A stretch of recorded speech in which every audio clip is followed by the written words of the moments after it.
One question a lot of Europeans ask me is, why do Americans have the right to bear arms?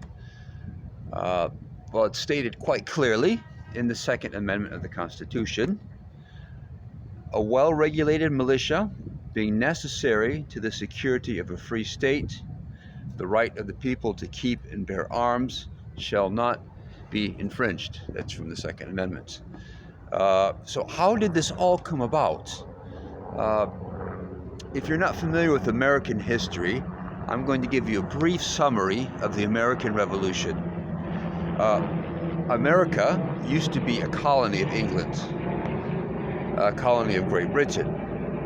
And at the time, England had gotten itself heavily in debt. It had been fighting wars and had amassed a great debt.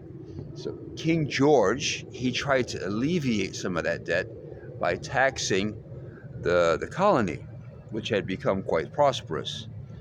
He taxed them until they couldn't see straight. He taxed them so much. The taxation, in conjunction with attempts by Britain to take away or to intervene in the rights of the colonists to govern themselves, the colonists became very angry, and it reached a point where they declared independence from their point of view. From the point of view of King George, he was trying to steal their land, so he became upset and he sent an army to quell the rebellion, and a war ensued. And as you may have guessed, America won the war. The fighting officially ended in 1783. The fighting ceased. The negotiations continued beyond that, but the fighting stopped in 1783. The Constitution was created in 1787. It's a mere 4 years after the fighting had finished, so the fighting was still fresh in the minds of the American forefathers. And they realized they had won a war which they never should have won. It's only because they resorted to guerrilla warfare and with help from the French. The French helped immensely. Guns, weapons, naval supports, money. The French helped very much. Merci beaucoup. But now the colonists, they were by themselves. There was no one there to help them.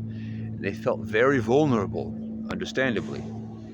So they created the Second Amendment because they needed to be ready. They needed to be ready in case another foreign power came in and tried to attack them. So, yeah, they needed every man to have a weapon to fight to defend the country. That is why the Second Amendment exists. That's it. That's the reason why it's there. If we could get into a time machine and go back and tell them that Americans of the future will not be using the Second Amendment to defend the country, they'll be using it to shoot each other. I'm sure if that were to happen, the Second Amendment would not exist. It exists only because they were nervous about defending the country at that time, not to give people some God-given right to carry around weapons to kill other people. So there it is. That is why Americans have the right to bear arms.